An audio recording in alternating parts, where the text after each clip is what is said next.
이제 22과는 제목이 마지막 날이 이럴 때잖아요. 이걸 다른 말로 표현하면은 오늘 22과는 종말론에 대한 공부입니다. 종말론.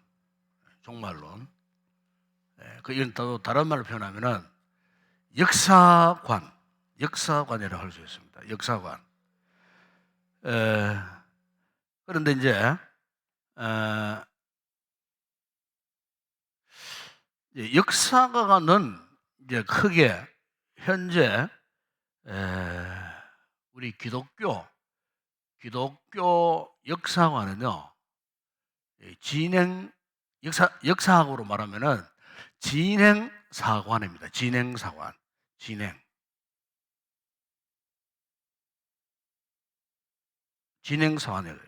진행사관이라고 그러는데, 이걸 이제 그림으로 표현하면 이런 겁니다.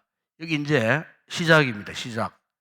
시작해서 쭉 가다 보게 되면은 시작이 있으면은 마지막이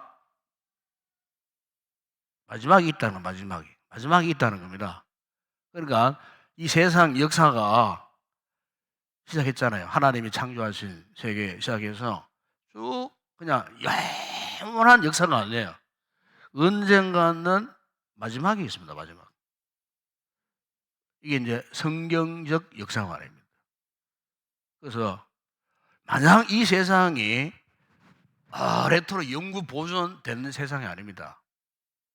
그래서 우리 이제 신앙적 용어를 많이 쓰잖아요. 말세, 요즘은 또 일컬어서 예수님이 오실 때 말세라 그랬잖아요. 지금 우리가 사는 시대는 말세 가운데서도 말세의 지말. 또 이걸 또 너무 또 이상하게 이야기하면 또 소위 말하면 세대주의가 될 수 있는데, 우리는 뭐 이런 용어를 안 쓰고 성경적 역사관으로 말한다면은 성경에서 분명히 말씀하고 있습니다. 창세기는 시작이고 계시록은 끝나는 거예요. 우리 성경 66권이 구성되어 있는 것도 보면은 창세기는 시작하는 책이고 계시록은 마무리하는 책이에요. 이미 성경 자체가 역사관을 그렇게 그리고 있어요. 시작과 그리고 마지막이 반드시 있다는 거죠. 마지막 때가 반드시 있다는 거예요. 그건 이 말은 반대로 이제 순환 사관이라는 사상이 있어요. 순환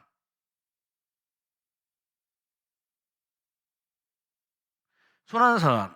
이건 이제 불교 사상이, 불교 역사관이 그런 겁니다. 불교 역사관이 순환. 그 불교 교리 가운데에 불교 역사관은 윤회설, 그죠? 이거 다른 말하면 윤회설이 여기 나오는 거예요. 윤회설 그림 표현하면 이런 겁니다. 동그라미 이렇게. 그럼 돌고 도는 거야. 돌고 도는 거야.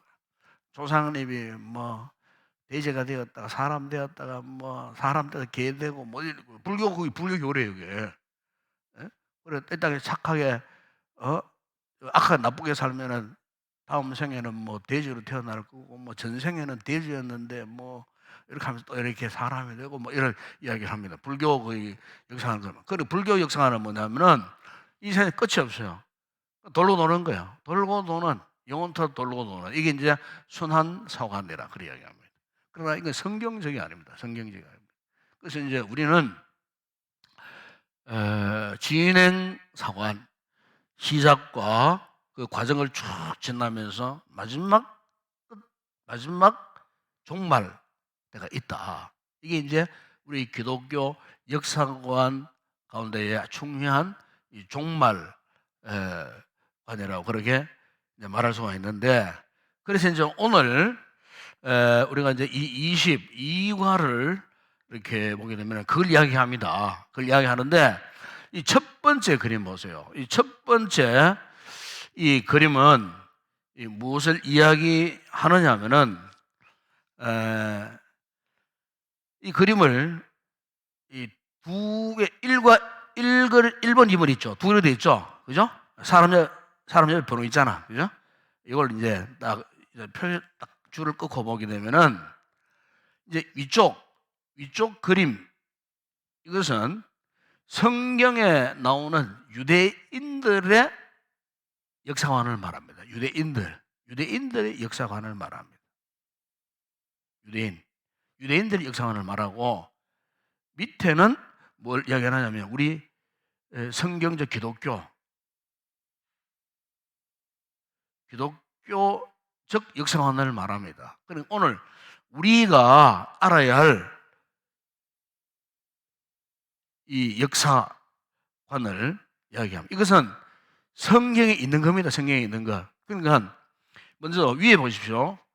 위에 그 유대인들을 보세요. 여기 이제 사람이 있습니다.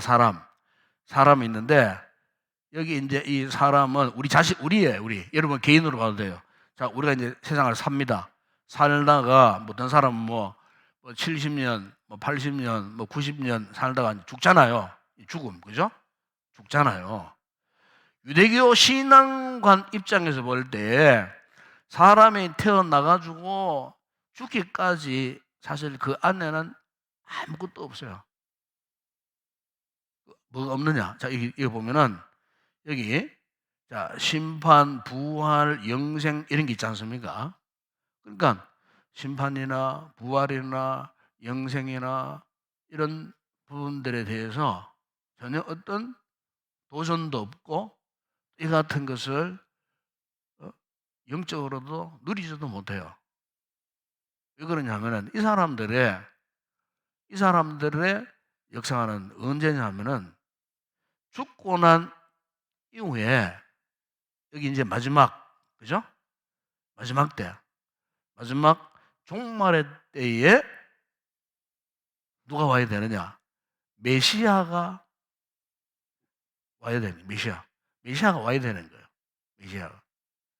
그러니까 자신들의 그 신앙관, 역사관이라고 하는 것은 유대인들은요, 이렇게 이제 뭐 죽기까지는 이 같은 사실들을 그냥 믿기는 믿되 실제적으로 저들의 삶 가운데 이런 것들을 경험을 할 수는 없어요.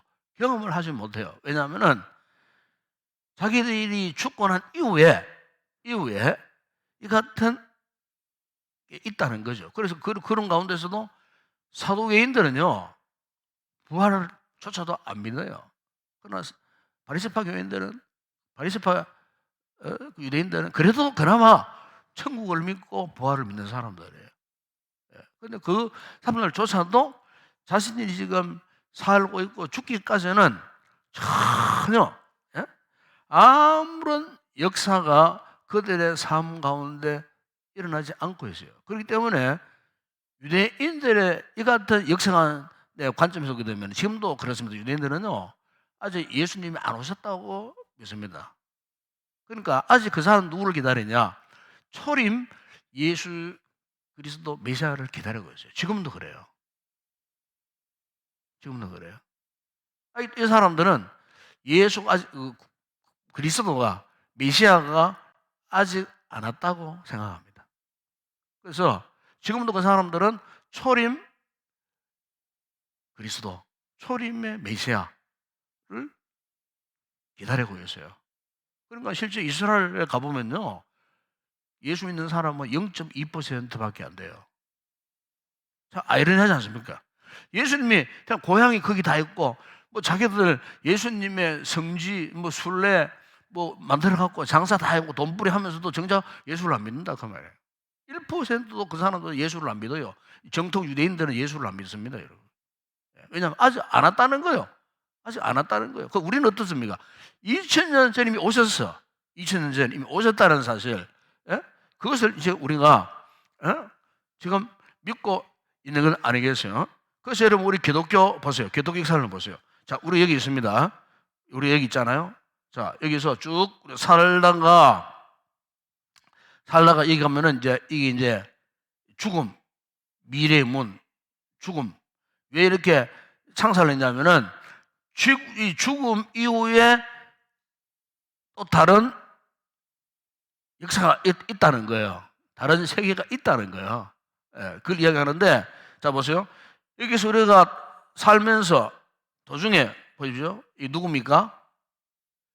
예수님을 알고 예수님을 믿고 그리고 예수님이 나를 위해 십자가에 죽으신 사실을 영접을 하고 그런 가운데에 심판, 부활, 그리고 영생 이런 것들을 우리가 장래에 완전하게 이루어질 일이지만은 우리가 믿음 생활을 하면서 영적으로 분별하게 되고 깨닫게 되고 이 같은 은혜를 누리고 있잖아요.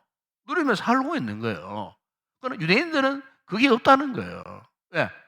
아니 또 이 사람들은 그리스도가 오지 않았다는 거예요. 그리스도가 언제 오느냐? 이 세상 망할 때 온다는 거예요. 우리는 이미 오신 예수 그리스도, 우리는 그 다음 두 번째 다시 오실 누구예요? 재림 예수님을 우리가 또 기다리고 있는 거예요. 그러니까 십자가의 사건을 통해서 우리의 구원을 완성케 하시고 부활하시고 성천하시고 하나님 보좌 우편에 계시다가 이 세상 마지막 종말 때 다시 오실 예수 그리스도를 우리가 기다리고 있잖아요. 이게 성경적 역사가 아니에요. 그러니까 유대인들이 생각하고 있는 이런 역사관 내지는 세계관 이것이 우리가 성경을 믿고 있는 우리 기독교인들, 우리 그리스도인들의 역사관과 세계관은 이처럼 큰 차이가 있다는 것, 이것을 오늘 이 그리스도의 오늘 이 23과 내용에서는 이것을 말씀하고 있는 것입니다. 그래서 우리가 이미 예수님께서 이 같은 우리가 믿는 이 같은 기독교 역사 신앙관에 준한 메시지가 여러분 이미 거기 있어요. 그 보면은 여러분 성경 갖고 오세요. 성경 한번 찾아보세요. 성경 요한복음 14장 1절에서 3절 보세요. 요한복음 14장 1절에서 3절. 거기 보게 되면은 그게 이미 예수님 이 말씀을 했어요. 너희는 마음에 근심하지 말라. 하나님을 믿으니 또 나를 믿어라.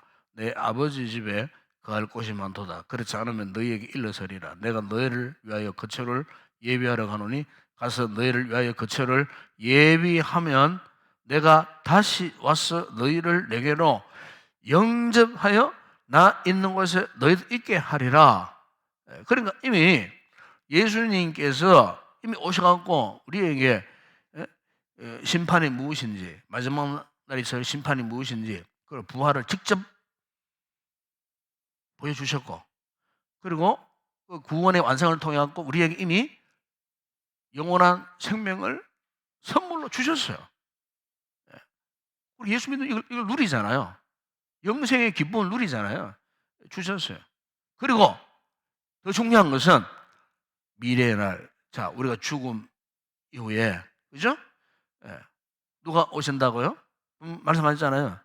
내가 거처를 준비해 놓고 내가 다시 너희를 데리러 올 것이다. 그때 예수님이 오시는 거예요. 예수님이 오실 때, 자, 어떤 현상이 있느냐. 그 여러분, 마태복음 25장 31절에 3, 4절 말씀 보세요. 거기 보면은, 여러분, 그림에도 보게 되면은, 주님이 다시 오실 때, 여기 이 주님은 재림하신 예수님을 말합니다. 그렇죠? 두 번째 오시는 예수님. 이 두 번째 왜 오셨느냐?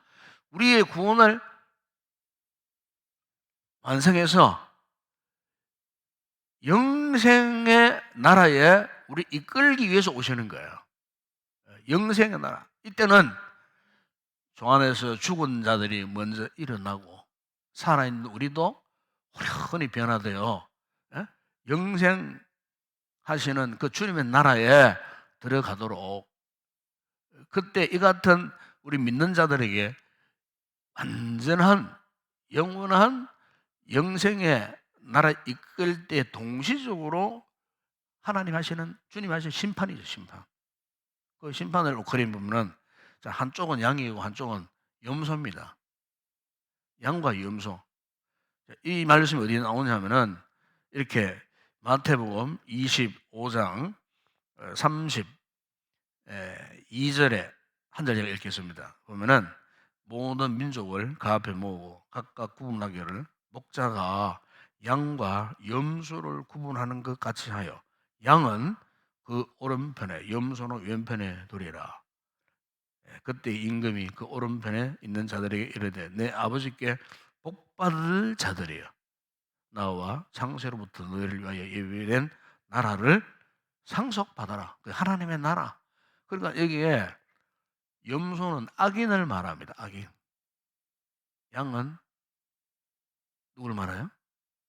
선한 사람. 즉 예수 믿는 성도. 악인은 예수 믿지 않는 불신용어들. 이미 구원받은 그리스도인들. 구원받지 못한 구원에서 유기된 구원에서 버림받은 사람을 이렇게 염소로 표현합니다. 그러니까 악과 선이 언제 예수님 재림하시는 그 마지막 종말의 시점에 하나님이 심판하신다는 겁니다. 그래서 우리가 이걸 보게 되면은 이것이 오늘 성경이 말씀하고 있는 역사관입니다. 역사관. 지금도 우리는 살아 있어요. 지금도 우리 이 과정을 걷고 있어요. 지금 이런 상황 속에 놓여 있어요. 그 앞으로 우리가 미래에 또 이런 창살문을 통하여서 그리고 오실 예수 그리스도를 영접하고 기다리다가 우리가 죽을 수도 있어요. 죽었지만은 그분이 다시 오실 때 그러니 부활하여 그분을 영접하게 되는 그분 환영을 하잖아요. 손 환영을 하신다는 표현을 이렇게 손 들고 계시잖아요. 조한에서 죽은 자들 또 살아있는 우리 역시 마찬가지. 여러분 거인이 데살로니가 전서 5장에 보면 나옵니다. 그 이야기가 마지막 종말에 되어질 그런 마지막 시점에 대해서 성경에 그렇게 이야기를 하고 있다 하는 거. 그래서 이제 유대 신앙과 유대교 신앙과 우리 기독교 이 신앙의 역사적 관점에서 볼 때 이 같은 차이가 있더라 하는 거예요. 우리는 이미 오신 예수님을 믿고 구원 받은 상태에서 다시 오실 예수 그리스도를 만나서 영원한 나라에 들어가는 것을 우리가 소망하고 있잖아요. 유대인들은 아직도 오시지 않은 초림의 그리스도를 아직도 기다리고 있어요. 그들은 아직도. 그래서 이제 유대교 신앙과 오늘 우리 기독교 신앙과는 이처럼 큰 차이가 있다 하는 거. 그걸 이제 여러분들이 아셔야 되고. 그다음에 이제 두 번째 그림 보세요. 그래서 이제 예수님이 이제 초림 사실 우리 성경에 보세요. 예수님이 초림으로 오셨던 그 예수님 정말 초라하신 분이었어요. 그렇죠? 우리 인간의 모습으로 성육신 하셔가고 그 어린 아기의 모습으로 가난한 그 가정에 마리아 요셉 사이에 그것도 태어났을 때 뭐 누일 자리도 없고 해가지고 마구간에 말밥통에다 뉘고 뭐 그러면서 또 그 참 팔레스틴 지역에 태어나서 33살 십자가에 죽으실 때까지 가정에서 30년 사생애를 사실 때 목수의 아들로 여러분 그 당시에 목수는요 가난한 사람이에요. 가난한 사람. 가난한 가정에 아버지 요셉 목수 일도 배우고 막 그 인간 하나님이신 그분이 이 땅에 오셔갖고 정말 뭐 돈 많은 부자로 막 권력 있는 이름으로 계셨던 것이 아니고 가장 낮은 자리에서 하나님이신 그분이 가장 낮은 자리에 처해서 정말 초라한 그림으로 오셨던 분이 초림의 예수님이에요. 초림의 예수님. 근데 오늘 이 그림은 뭐냐면은 다시 오실 예수님. 그러니까 재림하시는 그 예수님, 그 예수님의 그 영광스러운 모습 다 보십시오. 예수님의 머리에 왕관, 왕이라는 뜻이잖아요. 예? 부활 승리하신 그분은 이제는 모든 만민들, 모든 피조물 앞에 왕으로서 온 세상 모든 것들이 그 앞에 무릎을 꿇고 굴복하게 되는 왕으로서 다시 이제 이렇게 오시는 모습, 그것을 이제 이야기를 하고 있는 것입니다. 그래서 여러분 이 같은 이 성경적 이 근거가요. 한번 우리가 마태복음 거기 5장 31절에 이렇게 이야기합니다. 이렇게 말씀합니다. 인자가 자기 영광으로, 그래, 인자가 자기 영광으로 모든 천사와 함께 올 때에 자기 영광의 보좌에 앉으리니, 그래, 자기 영광의 보좌에 앉으리니. 그래, 영광스러운, 다시 오실 예수 그리스도는 우리의 구원자로서 영광스러운 모습으로 다시 오신다 하는 겁니다. 영광스러운 보좌로. 예, 그래서 그분은 누굽니까? 자, 이거 보세요. 이거 무슨 표시죠? 하나님. 그죠? 하나님. 정말 우리의 구원자, 영광스러운 그 하나님의 영광을 안고 오셔요. 오셨는데 그때 오실 때 보세요. 이거는 뭘 상징합니까? 이 죄인. 그죠? 죄인이잖아요. 자기밖에 모르는. 그리고 이거는 동그라미, 이거는 완전한 모습, 안전한 모습. 그러니까 여러분, 우리가요, 신앙생활 하잖아요. 예수님이 다시 오실 때까지는 우리가 완전하지를 못해요. 완전하지를 못해요. 우리가 아무리, 이거는 목사도 그렇습니다. 목사도 완전하지를 못한 인간이에요. 허물 많아요. 예? 실수도 많이 하고요. 죄도 짓고요. 왜? 약하기 때문에 그래요. 인정해야 돼요. 왜? 예수님이 다시 오실 때까지는 누구나 다 죄를 져요. 물론 그 죄에 대해서 죄가 뭔지 깨닫게 되고 또 죄를 지을 때 회개를 합니다. 그죠? 은혜잖아요. 죄를 지지면은 안 믿는 불신세계 사람들은 죄를 안 져요. 죄를 감춰버려요. 죄를 인정 안 해요. 요즘 뭐 그렇게 많은 죄를 짓고 죄 인정합니까? 정치인들 죄 인정합니까? 절대 인정 안 합니다, 여러분. 그렇게 많은 죄를 죄 인정 안 해요. 에? 그렇게 많은 죄를 지은 그 사람들 보세요. 죄 인정 안 합니다. 전부 남 탓해버리고 모른다 하고 부정해버리고 뭐 그냥 감춰버리고. 그러나 우리는요, 신앙 양심상 죄를 지으면 그 죄를 못 감춰요. 감출 수가 없어요. 왜? 성령님이 그냥 안 두시는데, 성령님이 하고 죄를 덜줘서 자백하게 만들고 고백하게 만들고 회개하게 만들고. 그래서 우리에게는 회개의 영이 계세요. 회개의 영이. 예. 그 죄를 지어도 우리는 저 사람들하고 다른 게 뭐냐? 회개할 줄 알아요. 예. 또 회개하고 또 합니까? 회개했다고 죄 안 지었습니까? 또 죄 짓는 거예요. 그러니까 언제까지? 예수님이 다시 오시는 그때까지. 예수님 다시 오시는 그때까지. 우리 또 죄를 져요. 우리 여전히 죄인이에요. 구원파는 그래서 잘못된 게 뭐냐면은, 구원파는 한번 예수를 영접하고 죄사함 받으면 그때부터 당연히 이제부터는 죄인이 아니다. 그 사람들은, 구원파 사람들은 자기를 더 이상 죄인이라고 이야기하지 않습니다. 우리는 죄인이 아니다. 이제 우리는 죄를 지어도 그 죄가 안 된다. 그래 봅니다. 그게. 우리가 완전히 다른 거예요. 그건 이단이에요, 이단. 죄를 지어도 죄가 아니야. 그래서 음란한 생활을 하고 성적으로 타락해도 그 죄가 아니야. 이제 왜? 우리는 그 완전 죄와 상황에서 다 자유를 누린 사람이기 때문에 우리가 죄를 지으면 죄가 안 되는 거예요. 그래서 그 사람들이 외치는 게 뭐라고 뭡니까? 죄사함과 거듭남의 비결. 박옥수 목사가 죄사함과 거듭남의 비결 외치는 거. 그게 뭔 줄 압니까? 한번 죄사함 받고 거듭난 사람은 이제는 죄와 상관없어. 죄를 지고 있어도 나는 죄인이 아니야. 그 비결을 깨달아라. 그 선포를 합니다. 가르칩니다. 그게. 완전히 이단이에요. 완전히 이단. 그럼 우리는 여전히 죄인이에요. 죄인. 언제까지? 주님 다시 오셔서 우리를 주님의 나라의 영화의 단계까지 들어가기 전까지는 우리는 불완전한 존재. 여전히 불완전한 존재. 여전히 우리는 죄인이에요. 그때까지는 완전한 구원의 상태에 들어갈 수가 없어요. 그런데 언제? 그림 보세요. 이걸 뭘 상징합니까?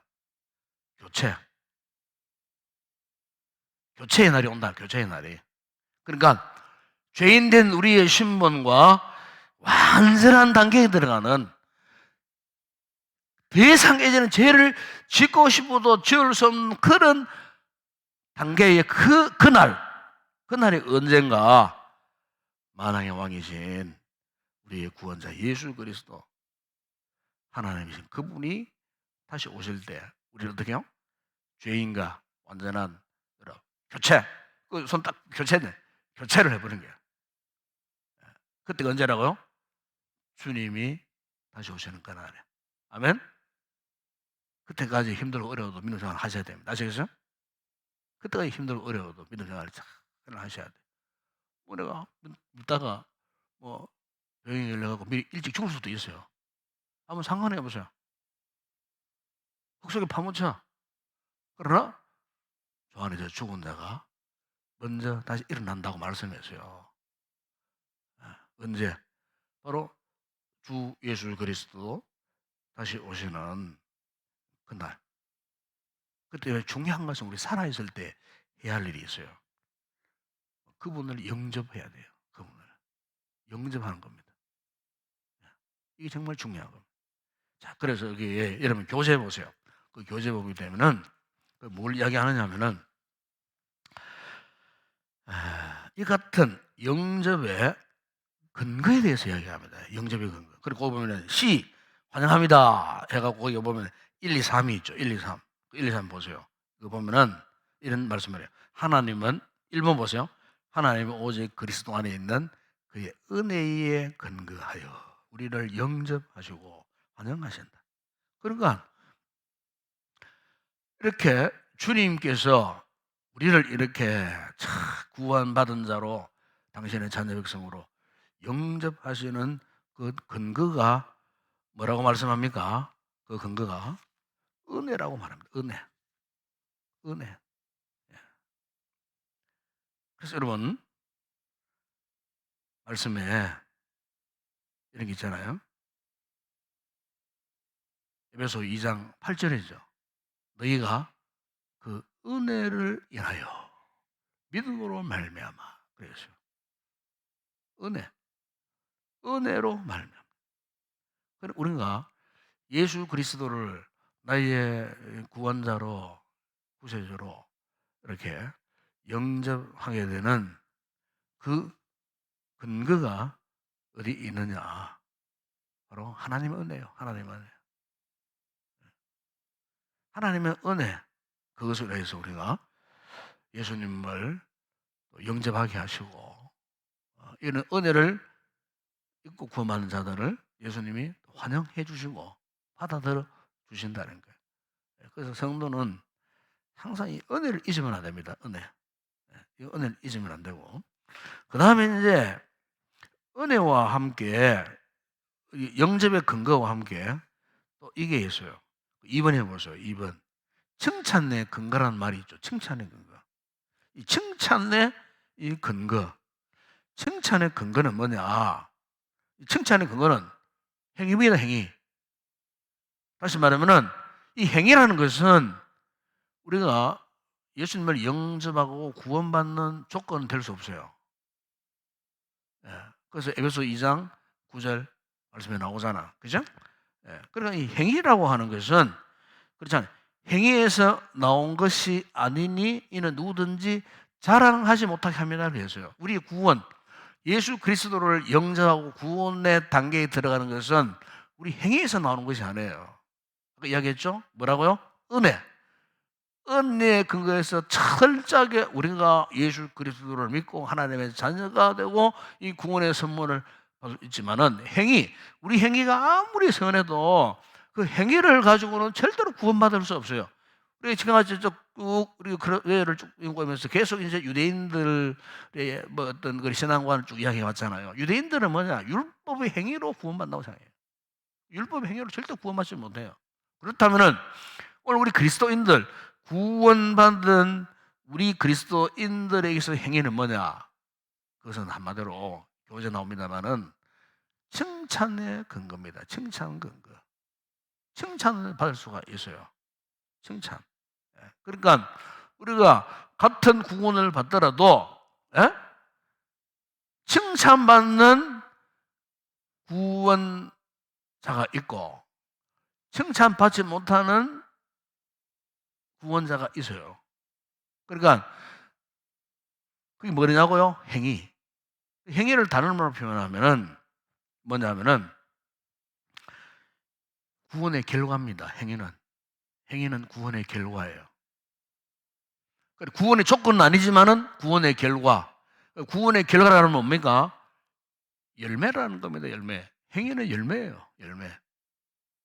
자, 그러면은 한번 물어봅시다. 우리 성도들이 같은 예수 믿는데, 나는 뭐 예수 믿고 뭐 구원받았으니까 이 정도 만족스럽다. 만족한다. 구원받았으니까 뭐 최소 뭐 지옥에는 안 가겠지.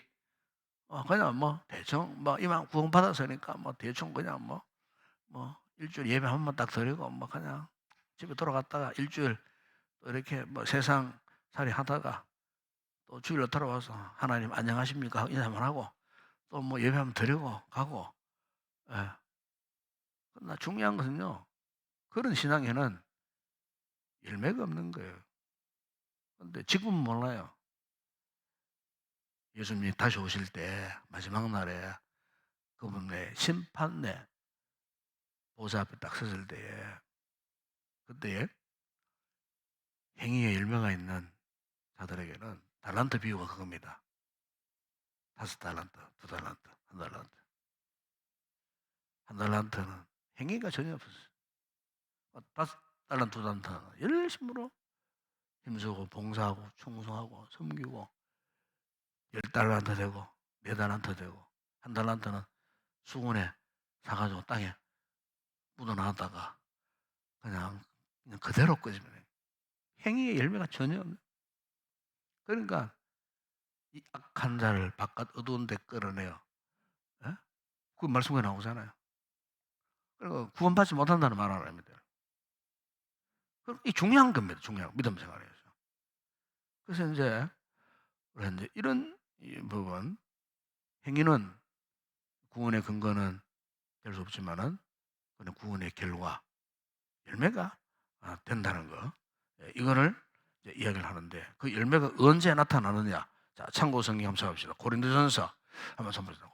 고린도전서 3장 13절에서 15절 성경 갖고 오셨죠? 찾아보세요. 교재 옆에 한번 적어 놓으시고, 예, 보면은 이런 말씀이 있어요. 고린도전서 3장 13절 15절 보면은 각 사람의 공적이 나타난다 그랬어요. 이 공적은 뭐냐? 행위의 열매를 말합니다. 한평생 예수 믿고 믿음생활 했을 때에 인동교회 교인으로서 내가 살았던 일평생의 공적이 나타날 때 있습니다. 언제?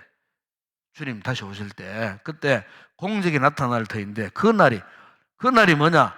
주님 다시 오시는 그날을 말합니다. 재림의 그날, 심판의 그날이 공적을 밝히니 이는 불로 나타내고 그 불이 각 사람의 공적이 어떠한 것을 시험할 것입니다. 만일 누구든지 그 위에 세운 공적이 그대로 있으면 뭘 한다고요?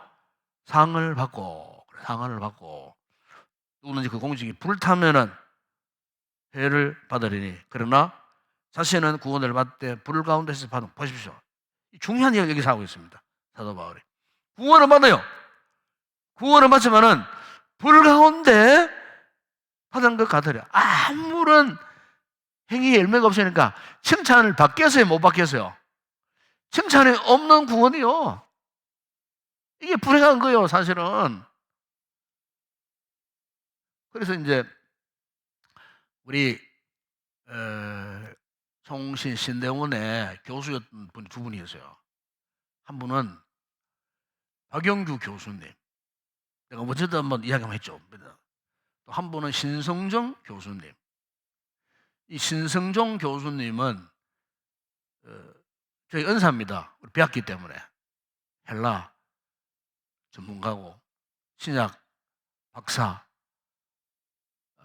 가진 그런 분이에요. 그분한테 우리가 헬라어도 배우고 그다음에 신학을 그분한테 배웠어요. 미국에서 유학하고 똑똑해요. 그러니까 송신 신대원 아무나 교수 못 됩니다. 그리고 그분이 우리 이제 신대원 때 우리를 가르쳤어요. 그분이. 근데 이분이 어느 날 교수직을 그만두고 목회를 하기를 작정을 했어요. 교수가 목회가자가 되면 못합니다. 할 수가 없어요. 어느 날 이분이 목사가 됐는데 목회를 하게 됐는데 어디서 했냐면은 대전에 가면은 대전 중앙교회가 있어요. 대전 중앙교회. 거기에 수년 동안 목회를 했어요. 큰 교회입니다. 대전이 제일 큰 교회입니다. 우리 교단에서 목회를 하다가 이분이 이제 은퇴를 하고, 근데 이분이 참 신기한 것은 천국과 지옥을 경험했어요. 환상 가운데. 교수가 그런 거 경험하기 힘들어요. 이분이 큰 깨달았어요. 그래가지고 자기의 나머지 생애를 순회 선교사로 헌신하겠다. 일단은 선교제를 도하는 복음을 전하고, 예? 각 교회에 다니면서 자기가 경험했던 천국과 지옥을 간증을 하고, 처음에는 좀 너무 황당했어요. 그런데 이분은 실제로 그분이 뭐 거짓말을 하겠습니까? 천국과 지옥을 봤다는 거예요. 가보니까 천국에서 가장 큰 상을 받는 분들이 있어요. 목회하면서 말씀을 전하는 말씀의 수종자들, 선교사들, 전도자들, 일반 성도들도 전도 막 그냥 뭐 전도 왕들, 그죠? 이분들이 천국의 최상의 하이 클래스에 있다랍니다. 천국 가니까 거기도 세상 것처럼 천국의 메인 다운타운에 사는 뭐 그다음에 변두리에 막 가보니까 막 그냥 구원은 겨우 받았는데 막 그름한 데 사는 사람도 있고, 그 최고의 하이 클래스에 속한 사람들이 영혼 구원한 사람들, 말씀을 전하고 전도를 하고 선교를 하고 하나님 나라 복음을 전하게 헌신했던 뭐 이런, 아마 여러분 이 간증집을 내가 한번 수년 전에 한번 복사를 한번 나눠준 적이 있습니다. 우리 새 리더 교육대, 그죠? 기억나죠? 하인종에 그 이야기 읽어보면 그 부분 나와요. 그 나옵니다. 그걸 하도 그래 그걸 프린트가 다 나눠, 그때 훈련만 다 나눠줬어요. 그러니까 복음을 전한 이 사람들 최고 하이 클래스에 있다는 거예요. 우리가 그걸 진짜 신학을 배우셨으니까 저 양반 어떻게 저런 이야기를 할까 싶을 정도로 너무나 황당한, 근데 자기가 경험했다는 거라. 그래가지고 우리 풍수한교회 있죠. 풍수한교회 우리 드날개 메인 처치 거기 간정도 했어요. 그분이 그건 간정도 했어요. 그래서 신학 교수도 말해, 신학자도 은혜 받으니까 천국과 지옥을 경험했구나. 그래서 참 그걸 간증을 또 은혜 참 많이 받았어요. 또 한 분은 박영규 목사님, 대선배입니다. 이분은 신학자예요. 이분도 그런 경험을 했어요. 죽었다 해서 유족들이 이제 뭔가 시신을 처리하려고 하는데 깨어나 버렸어요. 병원에서도 사망 진단서 내렸어요. 근데 이제 유족들이 막 서로 울고 뭐 이제는 시신 처리하려고 막 이렇게 깨어나 살아나 버렸어요. 그런데 그 며칠 동안 한 3일 동안 죽은 상태가 어떤 상태였냐? 자기가 천국과 지옥을 갔다 왔다는 거예요. 옛날에 그 박정희 대통령 시절에 문교부 장관까지 뭐 이렇게 거명될 정도로 굉장히 정통한 교육계에 유명한 사람이었어요. 신학을 하고 우리 총무신 신대원에 이거 역사학을 전공을 하고 했던 이런 분인데, 이분도 천국 지옥을 경험을 했어요. 이분도 가보니까 천국에 그런 등급이 있더라는 겁니다, 여러분. 대구에 권성수 목사님이라는 목사님이 계시잖아요. 동신교회. 이분도 교수하다가 동신교회 목회하다가 얼마 전에 은퇴하셔서 원로로 이제 이렇게 물러났습니다만, 그분이 쓴 책 가운데에 천국 상급이라는 책이 있어요. 그 책 읽어보면은 이분이 성경적으로 천국에 올라가면은 어떤 상급이 있는가, 이 부분에 대해서 이 책이 이만큼 두꺼운 책이에요. 내 방에 있는 이만 두꺼운 책이에요. 보면은 성경적으로 이분이 논문 쓰듯이 싹 연구해가지고 하는 책이에요. 그거 보면은 상급이 있다라는 거예요. 상급이 성경적으로 연구해 보니까, 그냥 뭐 똑같은 구원받은 자가 아니에요. 구원받았어도 주님의 칭찬을 엄청나게 받는 사람이 있고, 어느 정도 받는 사람이 있고, 전혀 칭찬 대신에 책망을 받는 사람이 있다라는 거예요. 그 5달란트, 2달란트, 1달란트 주님이 그런 비유를 하셨잖아요. 그걸 그렇게 이야기하더라니까요. 그러니까 내가 여기에서 하고 싶은 것은 다른 게 아니고, 우리가 예수님을 나의 구주로 영접하는 그 근거는 우리가 이제 그 교재 나오잖아요. 그리스도 안에서 하나님의 은혜로 가능한 일이고, 그리스도 안에서 하나님의 은혜로 가능한 일이고, 또 우리 구원받았으니까 이방인은 주님 나라 가서 큰 상급과 함께 칭찬을 받아야 되잖아요. 그러기 위해서는 이 땅에 있을 때 뭐가 필요하다고요? 행위의 열매가 필요한 겁니다. 행위의. 그래서 성경은 충성을 그토록 요구하는 거예요. 우리에게 충성을 해라. 그리고 충성을 해야 할 이유가, 이 충성을 뭐 목사한테 사람 하라는 말이 아닙니다. 여러분 오해하지 마세요. 주님께 충성하라고 말해요. 주님 몸된 교회를 위해서 충성하라. 네. 바로 이 마지막 날 주님 오신 그날에 뭐가 있다고요? 상급이 있습니다. 상급이. 큰 듯이 걸었어요. 이방인은 구원받아 칭찬 받고 큰 상급 받으지 않겠어요?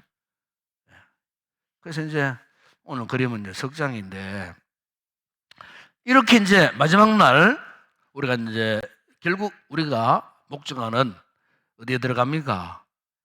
자, 우리가 주님의 나라에 이제 들어갑니다. 주님의 나라에. 그러면은 이 세 번째 그림은 뭘 이야기하느냐면은 22B 그림은 주님의 나라는 어떤 곳인가? 아니, 어떤 곳이 주님의 나라인가? 이거를 이 그림 하나로 지금 보여주고 있는 거예요. 주님의 나라가 지금 우리가 장차 들어갈 주님의 나라가 어떤 곳인가? 그래서 그림 보세요. 그림 보게 되면은 정중앙에 하나님 계십니다. 하나님이 계시는데 왕관을 쓰고 계셔. 그러니까 우리 하나님은 만왕의 왕이세요. 왕이 옛날부터 그렇잖아요. 우리나라도 그렇잖아요. 임금이 앉는 자리가 있죠. 에? 그 뭐라 합니까? 임금님 앉는 자리를 뭐라 그러죠? 에? 그냥 의자라 그럽니까? 예.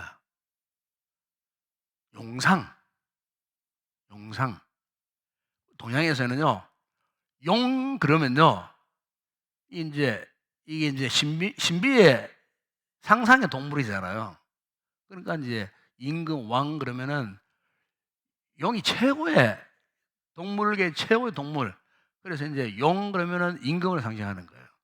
그래서 이제 우리나라에서는 이 임금하는 자리를 용상이라고 해요. 용상. 성경에는 용상이라는 말이 없어요. 왜? 성경 용은 옛뱀 마귀를 상징하기 때문에 성경에서 용을 그렇게 신비한 동물로 안 봅니다. 용은 마귀예요. 마귀를 상징해요. 계시록 보세요. 옛뱀 마귀라 그래요. 용은 사탄. 그러니까 이제 용상이 아니고 이것은 하나님이 앉아 계시는, 만왕의 왕 앉아 계시는 하나님의 이 보좌, 그죠? 보좌. 하나님의 보좌를 그냥 보좌. 새파란 색깔이죠. 여기 보이면 까맣게 보이는데 확대 보면 새파란 색깔 보이죠? 새파란 색깔. 보좌에 딱 앉아 계세요. 보좌에 앉아 계시는데, 근데 이 보좌에 이제 하나하나 설명을 합니다. 이 보좌에 둘러싼 이 그림들이 이 이미지들이 영적인 상징성을 다 갖고 있어요. 이게 무엇을 의미하느냐 하는 거예요. 전체적으로는 하나님의 나라를 이 그림 하나로 설명하고 있는 거예요. 하나님의 나라, 앞으로 우리가 들어가야 할 하나님의 나라가 어떤 곳인가에 대해서 이 그림에서 다 일일이 이렇게 그림 하나하나가 굉장한 의미가 있다는 거예요. 그래서 우리가 성경을 보면은요, 지옥에 대해서는 그렇게 상세한 이런 설명이 없어요. 지옥은 그냥 뭐 어두운 곳, 뭐 불못, 뭐 이렇게 표현합니다. 뭐 스올, 뭐 불못, 뭐 어두운 곳, 어두운데 뭐 이렇게 그렇게 표현하지만은 천국 하나님의 나라에 대해서는 이렇게 섬세하게 세심한 표현을 합니다. 그것을 한 장의 그림으로 그린다면 이런 곳이다 하는 요 그림. 오늘 굉장히 중요한 그림이에요. 그림은 원래 하나 설명하겠는데, 제일 먼저 보세요. 자, 하나의 보좌 있습니다. 보좌. 그런데 하나님의 보좌가 어떤 곳인가? 여러분, 계시록, 자 봅시다. 성경 한번 찾아봅시다. 성경 계시록 21장, 자 성경 찾아보세요. 계시록 21장 1절에서 2절 거기 보면 이런 말씀이 있어요. 또 내가 새 하늘과 새 땅을 보니 처음 하늘과 처음 땅이 없어졌고 바다도 다시 있지 않더라. 또 내가 보면 거룩한 성 새 예루살렘이 하나님께로부터 내려오니 그 준비한 것이 신부가 남편을 위하여 단장한 것 같다. 그 보면 이 하나님의 이 나라에 대해서 새 예루살렘이라고 해요. 새 예루살렘. 옛날 지상에 있었던 유대인들이 그토록 성지화하던 지상의 건축물 예루살렘이 아니고 하늘에 있는 영적인 신령한 새 예루살렘. 새 예루살렘. 그런데 21장 여러분 10절 11절에 보세요. 거기 보면 이런 말씀을 합니다. 성령으로 나를 데리고 크고 높은 산으로 올라가. 이것은 지금 사도 요한이 이 계시록을 썼잖아요. 사도 요한이 성령의 감동을 받고 성령의 인도를 받고 어디로 올라갔느냐? 크고 높은 산으로 올라가 하나님께로부터 하늘에서 내려오는 거룩한 성 예루살렘, 하나님 나라를 봤어요. 나라를 보는데 11절을 보세요. 하나님의 영광이 있어. 하나님의 영광으로 가득한 곳. 그 성의 빛이 지극히 귀한 보석 같고 벽옥과 수은같이 맑더라. 그러니까 여러분 이거는 만화 그림으로 그릴 수밖에 없어요. 만화 그림으로 표현할 수밖에 없어요. 만화 보게 되는 와 한 번씩 막 이상한데 수정 같은데 뭐 겨울 왕국 같은 데 보세요. 얼음 덩어리 집이지만 화창한 모습 나오잖아, 그죠? 그런 비교할 수 없는 영광스러운 빛이 하나님의 거룩한 빛이 가득한 그런 이 세상에 그 어떤 화찬란한 그 아름다운 저택과도 비교할 수 없는 너무나 아름다운. 그런데 21장 여러분 21절 23절 보세요. 21장 21절 23절 그 보면은 이런 말씀이 있어요. 그 12문은 그러니까 천국에 12문이 있어요. 12문. 12문이 있는데 각 문마다 한 개의 진주로 돼요. 진주. 한 개의 진주로 다 그리 12진주문. 진주가 얼마나 많았으면요. 진주 큰 진주문 하나가 문이 되겠어, 문이. 예? 우리 이 땅에 있을 때 진주 환자만 깨도 막 자랑하고 막 하는데 천국은요 진주로 만든 문이 있는데 몇 개라고요? 12개의 진주문, 12개의 진주문이 탁 있는데 한번 상상을 해보세요. 우리 인도의 성도들 가운데에 신실히 잘 믿었던 우리 좀 장로님들, 권사님들, 집사님들, 성도들, 일 떠나신 분들 아마 지금 그런 곳에 가 계시는 거예요. 그곳에 가서 계시는 거예요. 그곳에. 그곳에. 우리 이제 박마련 권사님이 제가 이제 내일 저 광고를 하려고 하는데 기도하시라고. 박마련 권사님이 오늘 지망을 갔다 왔어요. 오전에. 금방 소식 듣고 갔다 왔는데 이번에 이제 직장암이었어요. 직장암. 몇 주 전만 하더라도 코로나 걸려서 회복되고 잘 나오셨는데 갑자기 직장암이 걸렸다. 그러니까 그건 말기예요, 말기. 그래요. 내가 오늘 병원에서도 이제 더 이상 치료할 방법이 없다. 자택으로 오셨어요. 오늘 낮에 갔는데 아침에 오전에 갔는데 심상이 계시는데 아버는 환자 같지 않아요. 내가 가니까 얼마나 반갑다고 손을 잡고 그냥 막 끌어당기고 근데 목사님 너무나 보고 싶다. 너무 반갑습니다. 그럼 감사합니다. 감사합니다 말을 연발로 감사합니다. 환자 같지 않아요. 근데 직장 말기인데도 아픈 것도 없대. 본인도 알고 계신데 물었어요. 본인도 알고 계신데 마지막 얼마 안 남았다는 사실을 알고 계신데 그런데도 전혀 두려움도 없고 감사. 목사님 너무 감사합니다. 정말 말씀을 전하는데 너무 눈물을 이렇게 너무 감사합니다. 감사합니다. 감사밖에 없는 거예요. 내가 많은 교인들을 이렇게 임종 뭐 아니면은 그 마지막 순간을 지켜봤지만 저렇게 죽음 앞에 두려움도 그리고 하세요 말하면 목사님 내 마음이 너무 편합니다. 너무 편합니다. 너무 편합니다. 그러면서 감사합니다. 그 말로 찬송을 막 부르는데 따라 부르고 마음이 너무 편하고 너무 감사하고 그 말씀밖에 안 해요. 고대 죽음 앞에 선 분이 조금도 얼굴에 두려움이 전혀 없어요. 얼굴이 환하셔갖고 뭐 감사합니다, 편안합니다 이러면서 제가 원하의 손을 확 움켜쥐고는 이렇게 기도하면서 하나님 저도 감사합니다. 우리 원사님에게 구원의 확인을 주신 건 너무 감사합니다. 오늘 가시더라도 주무시는 듯이 주님 나라에 편안하게 가시도록 해달라고 그렇게 기도하고 가세요. 제가 이제 그걸 보면은 주님의 나라가 마음속에 그려져 있는 분들은 그런 겁니다. 죽음이 안 두렵다는 거예요. 하나님의 나라. 그리고 보세요. 여기에 12진주문 각 문마다 한 개의 진주로 되어 있어요. 한 개의 진주로 되어 있어요. 뭐 조그만 이걸 말하는 겁니다. 큰 한 개의 진주로 되어 있고 성의 길은 맑은 유리 같은 정금. 계주 21장 보세요. 21절 정금길이에요. 순도 천국 100% 황금길. 그죠? 황금길 쫙 황금길이더라. 성 안에서 내가 성전을 보지 못하였으니 이는 주 하나님 곧 전능하신 이와 및 어린 양이 그 성전에 어린 양이 누굽니까?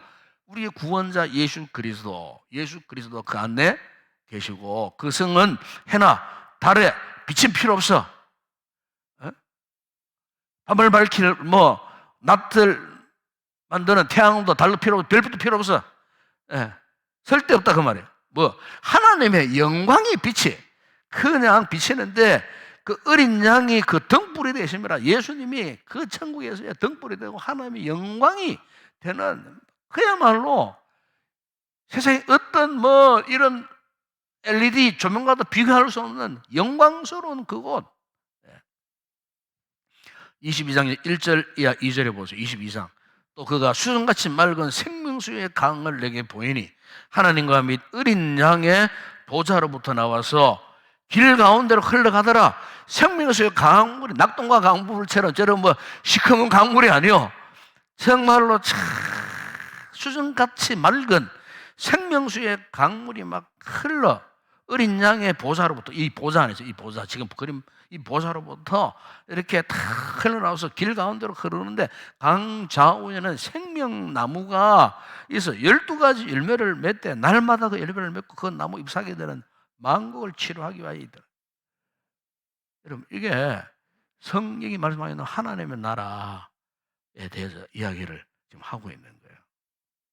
그리고 이 말씀과 이 계시록 이 말씀과 일맥상통한 말씀이 구약이었어요. 구약 묵시록에 있는데 그 구약에 에스겔서 한번 찾아보세요. 구약 에스겔서 찾아보세요. 에스겔서 1장 내가 이제 이걸 설명하기 위해서 이걸 이야기합니다.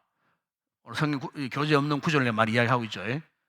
설명하기 위해서 계시록 1장 4절이나 6절을 보세요. 그럼 한번 읽어봅시다. 같이 내가 보니 북쪽에서부터 폭풍과 큰 구름이 오는데 그 속에서 불이 번쩍번쩍하여 빛이 그 사방에 비추며 그 불 가운데 단 쇠 같은 것이 나타나 보이고 그 속에서 네 종류의 생물의 형상이 나타나는데 그들의 모양이 이러하니 그들에게 사람의 형상이 있더라. 그들에게 각각 네 얼굴과 네 날개가 있고. 자 보세요. 여기 보니까 오늘 그림에 보세요. 그림에도 지금 하나님의 거룩한 보좌에 보세요. 보좌에 자 제일 먼저 보좌 옆에 뭐가 있습니까? 자 번호대로 합시다. 이 소입니다. 소가 있습니다. 이 소는 뭘 상징하느냐? 힘 그리고 권능을 상징합니다. 이 소는 뭐라고요? 힘을 상징하고 권능을 상징하고 있습니다. 하나님은 보좌예요. 그리고 그 밑에는 뭡니까? 사람은 이 지혜를 상징합니다. 이 사람은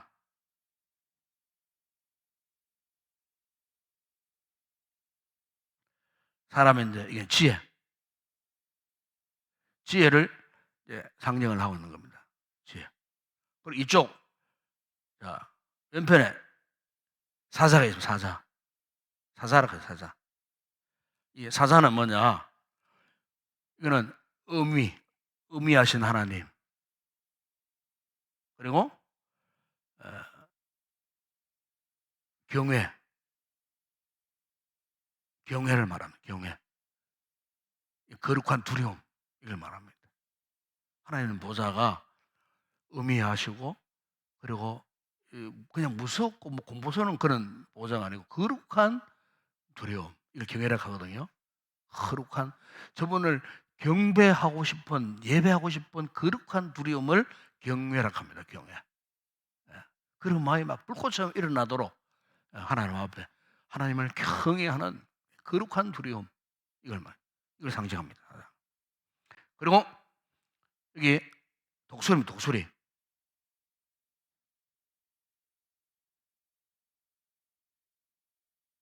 독수리는 뭘 상징하느냐? 독수리는 민첩함을 상징합니다. 민첩함.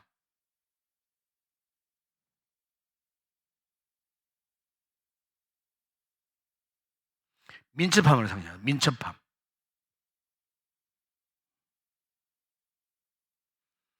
그런데 보세요. 그 옆에 보면은 어린 양이 있습니다. 어린 양이 있습니다.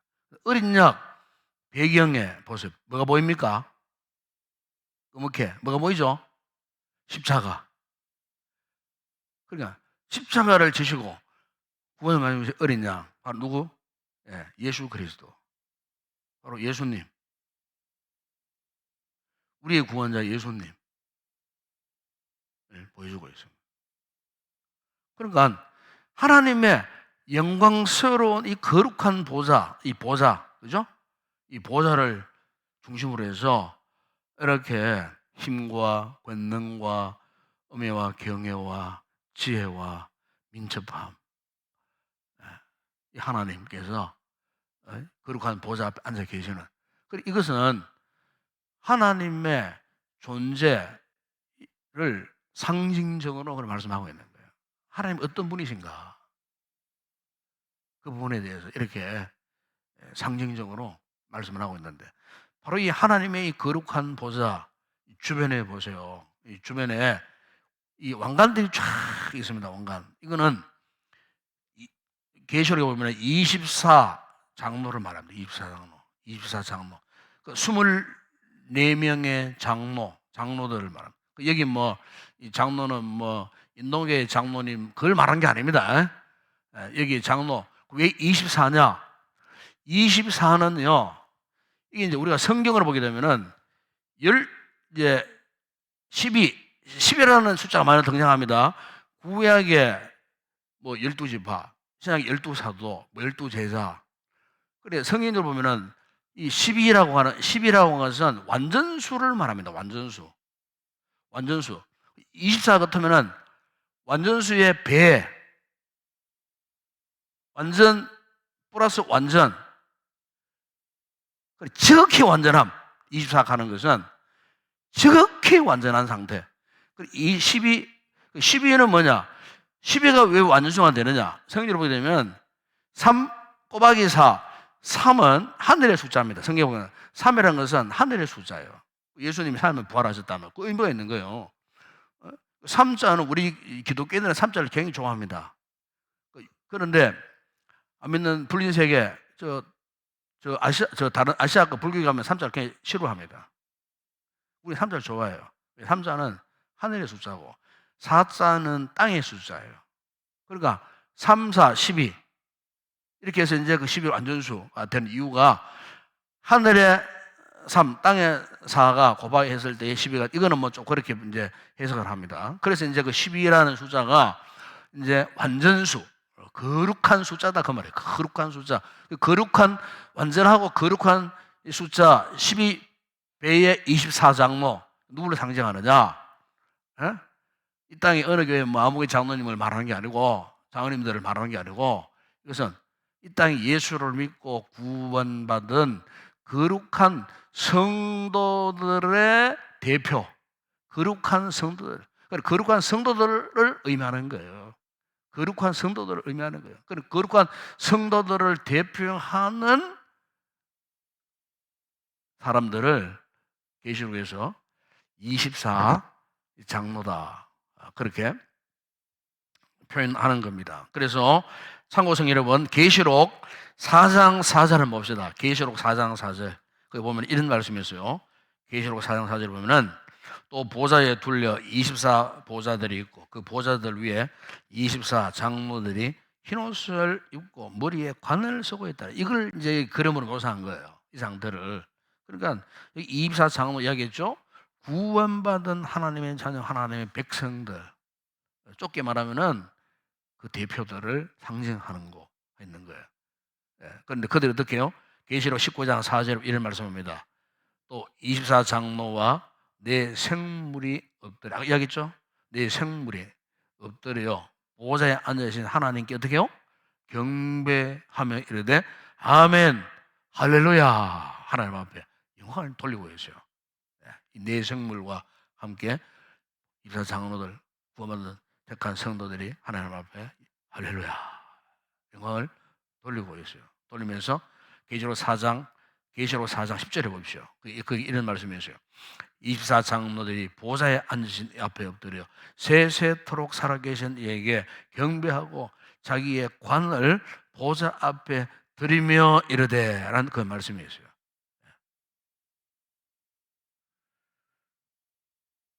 구원받은 당시 택한 백성들이 말이죠. 그러면서 그 뒤로 뭐가 있습니까? 자, 이 그림 천사입니다. 천사. 천사들이 함께 경배합니다. 천사들이 함께. 순서를 보세요. 천사가 앞입니까? 구원받은 우리가 앞입니까? 천사는 죄송하지만 우리 뒤쪽이라. 순서가 구원받은 성도가 우선이에요. 하나님께서는. 그래서 여러분 이브리서 보세요. 천사는 구원받은 자들을 섬기도록 하나님이 창조하신 창조물이에요. 천사는. 그러니까 천사는 뒤쪽에 있어요. 천사보다 우리가 더 월등한 존재예요. 월등한 존재. 그걸 이야기합니다. 그러면서 맨 마지막 이건 뭐냐? 사람들이 손들고 있죠. 피조물. 이거는 뭐 사람만 상황이 아니고 모든 세상의 모든 피조물을 말합니다. 모든 피조물들. 모든 피조물들이 어디를 향하여서 그리고 하나님의 보좌를 향하여서 손을 들고 영광을 돌리고 있어요. 영광을 돌리고 있어요. 그러니까 여러분 우리가요 하나님의 나라 백성이 되었다는 것은 그냥 뭐 우연히 예수 믿고 그냥 뭐 이렇게 뭐 운이 좋아가 예수 믿고 그게 아니라는 거예요. 그래서 여러분 사도 바울은 우리의 시민권은 어디 있다 그랬어요? 하늘에 있다 그랬어요. 우리는 이 구미 시민 이전에 우리는 영원한 하나님 나라의 시민권을 가진 자. 우리가 죽으면 오늘 죽어도 우리 어디 갑니까? 이 영광스러운 하나님을 보자 천국에 딱 들어가는 이 같은 놀라운 은혜를 입고 있는. 자, 그래서 마지막으로 보십시오. 하나 더 참고할 것은 이 같은 그 천국의 하나님 나라의 은혜를 누리기 위해서는 어떻게 할 것인가? 어떻게 하면 이 은혜를 누릴 수 있는가? 은혜를 누리는 방편 가운데 하나를 이야기하는데 여기 마지막에 그림 보세요. 이 뭡니까? 성찬을 통해서 은혜를 누리는 이 같은 은혜를 누리는 거예요. 우리 장차 들어갈 그 하나님의 그 나라의 영광과 은혜를 어디에서 이 땅에서 언제 누리는가? 성찬에 참여할 때 성찬이 이토록 중요한 거예요. 성찬. 성찬. 이 성찬은 뭐냐? 하나님의 어린 양의 혼인 잔치에 참여하는 것과 똑같은 거예요. 여러분 목사가 그냥 뭐 의식으로 뭐 성찬하는 거죠. 그래서 우리 장로교 우리 헌법 교례도 그런 게 있어요. 은혜를 받는 방편 통로가 있어요. 말씀과 기도와 성찬입니다. 말씀을 통하여 은혜 받고 기도를 통하여 은혜를 받고 성찬을 통해서 은혜를 받는 거예요. 초대교회 성도들은요, 매일 저는 모일 때마다 성찬을 했어요. 우리 한국 어느 교회 가운데는 그런 교회가 있습니다. 모일 때마다 성찬을 합니다. 마지막에는 성찬을 합니다. 예. 성찬을 통해서 은혜를 누리는 거예요. 성찬을 통해서. 예. 그래서 오늘은 제가 요 그림으로 마무리를 하고요. 다음 주간에 우리가 23과는 이렇게 놀라운 은혜를 누리게 하는 이 성찬이 뭐냐? 성찬. 이 다음에 공부할 것은 이겁니다. 이게 성찬이다. 이 성찬의 중요성이 바로 이거다 하는 것이 이제 다음 23과에서 이제 설명을 합니다. 이 그림을 통해서. 여러분 기대하시고 기도를 잘 준비하시고 다음 주간에 빠지지 말고 다 나오셔갖고 성찬이 어떤 건가를 다시 한번 깨닫는 그런 귀한 시간이 되었으면 좋겠습니다. 함께 우리 찬양하고 시간 많이 갔습니다만은 우리 한번 기도하고 자유롭게 돌아갈 수 있기를 바랍니다. 주님 다시 오실 때까지 우리 찬양하겠습니다.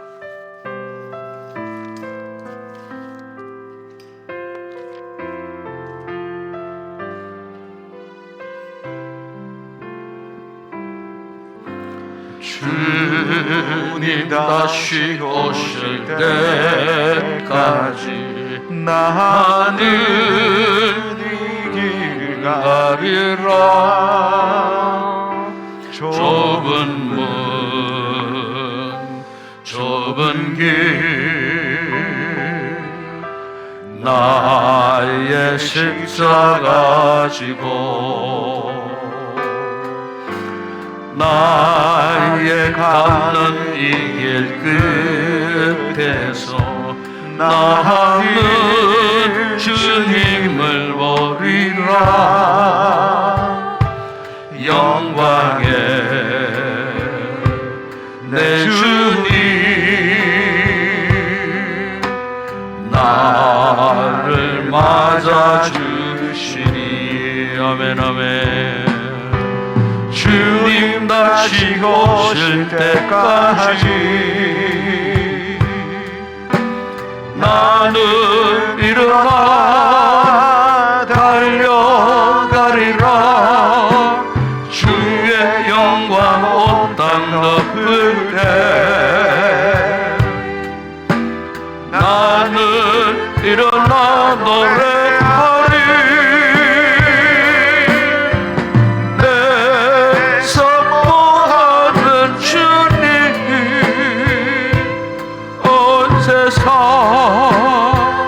구주시라. 내 선포하는 주님 영광의 왕이시라. 그런 부분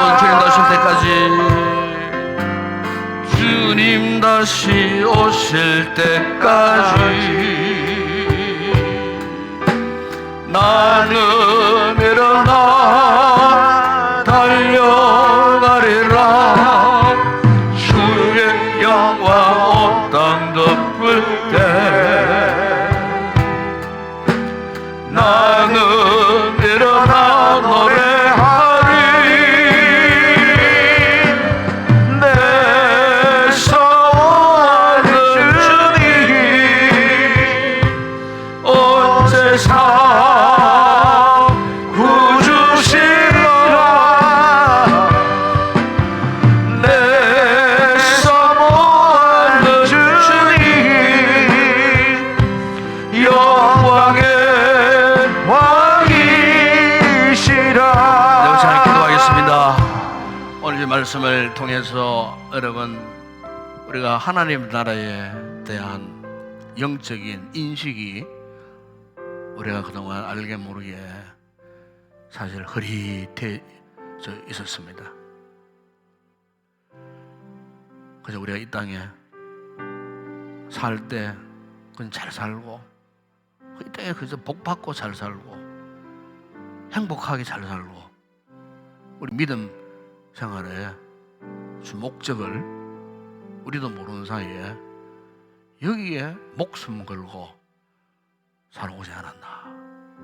지극히 인간적인 면에 치우쳐 살아오지 않았나. 여러분 사람은 아무리 강건해도요 70, 80 되면은요 다 떠나는 겁니다. 1세기도 채 살지 못하는 우리들입니다. 이미 인생 오후반에 접어든 분들이 많잖아요. 그런데 아직도 여전히 세상의 영광, 부귀, 먹고 마시는 일에 골몰하고 그 없다고 고민하고 절망하고, 혹 우리 가운데 그런 분들이 있다면 오늘 이 말씀을 통해 이제부터는 우리의 시야를 저 멀리 우리의 영적인 창살 문 너머에 있는 영원한 세계, 주님의 나라, 그 주님의 거룩한 보좌를 향할 수 있기를 바랍니다. 그러면요 현재의 고난은 장차 나타날 영광과 좋게 비교할 수 없다는 바울의 고백이 우리 고백이 됩니다. 어떠한 죽음의 두려움 앞에 절망치 않습니다. 물질의 부족함 속에서 누구를 탓하고 불평하지 않습니다. 오히려 하나님 앞에 감사, 나를 보내주신 주님의 은혜에 감사합니다. 이 은혜를 깨닫게 되면 내가 어떻게 하면 하나님 앞에 더 충성할 것인가, 이 땅에 있을 내가 정말로 나의 행위를 통하여 하나님 앞에 선한 열매 맺으면서 살 수 있게 했는가, 이거 고민하고 살아가는 겁니다. 이게 정상적인 신앙생활입니다. 여러분 이 밤에 우리 그렇게 살지 못했다면 하나님 앞에 회개해야 됩니다. 하나님 우리의 눈을 들어 이제는 저 미래에 우리가 가야 할 저 세계를 보게 하여 주옵소서. 거룩하신 하나님 보좌 앞에 엎드려 영광을 올려드릴 만한 그 영광의 그 날을 꿈꾸고 다시 오실 예수 그리스도를 삼하고 그분이 오실 때까지 주신 이 복음의 사명을 내가 감당하겠습니다. 이 같은 믿음의 결단과 함께 개인적으로 성령 충만한 은혜를 간절히 간구하시다가 돌아가시기 바랍니다. 이제 3월달 우리 교회가 이 복음을 전하기를 원합니다. 이제 코로나와 상관없이 정상적으로 우리 모든 사역들이 회복되어지기를 원합니다. 이번 주일 오후에 우리 셀리드, 브리드, 한국 멤버들 또 우리 장로님들 다 참여하기로 했습니다. 여러분 함께 우리가 그분을 통하여서 다시 한번 새로운 영적 도전을 받고 힘있게 다시 도약할 수 있는 우리 교회가 되어줄 수 있도록 이를 위해서 꼭 기도하시고, 또 목회 계획을 위해서 우리 사역자들을 위해서 기도하시고, 우리 주변에 연약한 지체들, 질병 가운데 있는 우리 지체들 위해서 여러분 꼭 중보 기도하는 이 밤에 되어지기를 바라고, 오늘 나라와 민족과 우리 선교지 위해서 기도하십시다. 함께 우리 간절히 기도하시다 자유롭게 돌아가시기 바랍니다. 함께 통성으로 먼저 기도하겠습니다. 우리 아버지 하나님 감사합니다. 여호와의 우리를 이처럼 사랑하시고 또한 부르셔서 계속되어지는 이 크리스도의 선물 연구를 통하여 오늘은 하나님의 나라에 관한 이 귀한 메시지를 다시 한번 우리가 되새기고, 아버지 우리가 그동안 세상을 살면서 주님의 나라에 대한 비전을 잃어버리고 살았다면은 이 밤에 이 말씀을 통하여 다시 한번 하나님의 나라에 대한 새로운 비전을 품고, 아버지 더 이상 우리가 세상 일에만 매여 살지 않게 하여 주시고 주님의 나라를 바라보고 장차 우리가 가야 할 그곳을 사모하고 소망하면서 이 땅에 살아가는 동안 우리가 어떻게 살아가야 할지, 어떤 믿음의 삶을 살아야 할지, 하나님 앞에 어떤 아름다운 열매를 맺으며 살아가야 할지, 이 믿음의 문제를 놓고 고민하고 아버지 앞에 새로운 결단을 갖는 귀한 우리 성도를 되어줄 수 있도록 은혜를 베풀어 주시기를 우리 아버지 하나님 원합니다. 아버지 하나님, 우리가 이 험악한 세상을 살면서 자칫 잘못하면은 아버지 우리의 믿음의 전도에서 일탈할까 두렵습니다. 겉으로는 예수 믿는 폼은 잡고 있지만은 정작 우리 마음이, 우리의 영적 세계가 주님의 은혜와는 상관없이 저 세상 사람들이 살아가는 삶의 모습과 방불하게 그렇게 살아가는 유혹들을 우리가 많이 받을 때가 많습니다. 우리 아버지 하나님, 우리에게 경건의 능력을 잃어버리면 그렇게 될 수밖에 없습니다. 믿음의 좌표를 상실해버리면 우리의 목적을 잃어버릴 때가 있습니다. 우리 아버지 하나님, 겉으로는 믿는 척하지만은 실상은 저 불신자와 똑같은 모습으로 살아갈 위험을 안고 우리가 있습니다. 이런 나약한 부족함이 우리에게 있습니다. 주여, 우리의 모습이 하나님 앞에 진실되게 하여 주시옵소서. 정직하게 하여 주시옵소서. 이중적인 모습으로 살지 않게 하여 주시옵소서. 믿음과 행위가 일치되는 삶을 살게 하여 주시옵소서. 아버지 하나님, 이 마지막 시대를 살아가는 저희들 주님이 기뻐하시는 거룩한 목적대로 우리가 살아가기를 주님 원합니다. 예수님을 통하여 우리의 구원을 선물로 주셨는데 아직도 구원받을 영혼들이 우리 주변에 얼마나 많이 있는지 모릅니다. 우리를 불러주신 바로 이 선한 일을 위하여 우리를 부르셨습니다. 이 선한 일 하라고 우리를 구원해 주셨습니다. 세상 일만 하라고 불러주신 것이 아니고 세상 일 하다가 돈 많이 벌고 잘 살고 행복하게 살라고 우리를 불러주신 것이 아니고 나를 불러주신 것은 나를 통하여 또 다른 영혼을 구원하시려고 우리를 부르셨음을 믿습니다. 이 주님의 거룩한 목적대로 살기를 다시 한번 결단하는 우리 성도들 되게 하여 주시옵소서. 우리 교회가 이런 교회가 되어지기를 원합니다. 이런 건강한 교회가 되어지기를 우리 아버지 하나님 원합니다. 아버지의 기나긴 코로나 터널을 지나고 이제 아버지 하나님 새로운 또 시대를 우리가 맞이했음을 믿습니다. 아버지의 3월달부터 우리 교회가 그동안 코로나로 인하여 중단된 모든 사역들이 정상적으로 아버지 회복되어지기를 원합니다. 우리 성도들의 섬김의 자세가 새롭게 되어지기를 원합니다.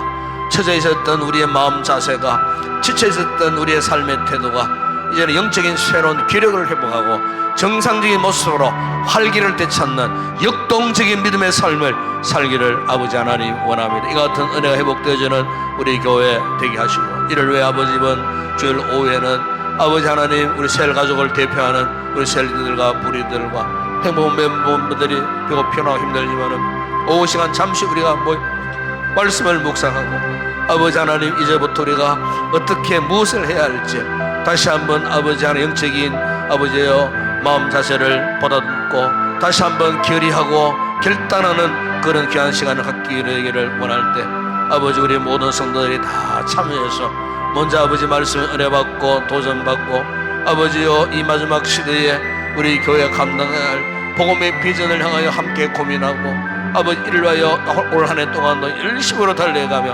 한 생명의 쳐다보다 기하사셨던 영혼들을 구원하고 아버지 주님 보러 인도하는 일에 온 성도들이 함께 전심전력으로 달려갈 수 있는 건강한 우리 교회가 되어질 수 있도록 하나님 은혜를 베풀어 주시고, 우리 아버지 하나님 또한 종의 목회 모든 계획 사역들 한 해 동안도 계획되며 진행할 때 성령님 도와주시고 은혜를 베푸시고 아버지 매주일 예배 때마다 말씀을 준비해 전갈 때마다 말씀의 큰 은혜가 넘치고 우리 온 성도들 말씀 앞에 아멘으로 응답하고 겸손히 순종함으로 맡겨진 귀한 사명들을 충성되이 잘 감당하기를 결단하는 거룩한 아버지의 은혜를 잊고 아버지 앞에 결심하는 모든 예배 시간들이 되어질 수 있도록 은혜를 베푸시고 말씀을 통해 치유와 회복의 놀라운 은혜를 베푸시고 이번 주일 예배 가운데도 말씀과 성령의 충만한 거룩한 예배 되어질 수 있도록 주님 역사하여 주시기를